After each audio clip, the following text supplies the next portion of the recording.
October 2026 থেকে বাংলার বেকার যুবকেরা মাসে 2000 টাকা অথবা 3000 টাকা করে রাজ্য সরকারের থেকে পাবেন।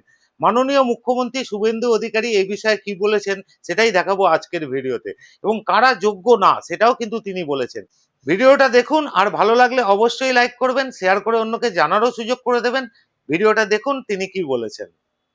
আপনাদের জন্য আমরা আছি। 3000 টাকা করে অক্টোবর মাস থেকে পাবেন গ্র্যাজুয়েট যুবকরা। আর যারা গ্র্যাজুয়েট নন, যারা ন্যূনতম শিক্ষা বা একটা শিক্ষা নিয়েছেন তার পূর্ণাঙ্গ গাইডলাইন আমরা বের করব, তারা 2000 টাকা করে পাবেন। এক্ষেত্রে বাজেট বইতে যেটা আছে সেটা হচ্ছে মাসে যারা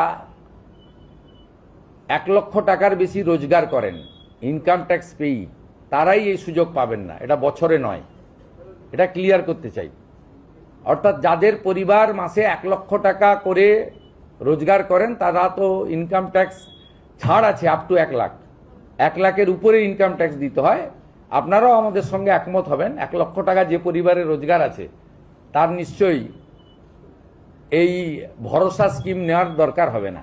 সেটাই বলা হয়েছে। এটা কিন্তু বাৎসরিক ইনকামের ক্ষেত্রে প্রযোজ্য হচ্ছে না। এই প্রকল্পে আবেদনের জন্য অনলাইন পোর্টাল চালু হলে আমি আপনাদের দেখিয়ে দেবো অনলাইনে কিভাবে স্মার্টফোন থেকে সহজেই আবেদন করা যায়।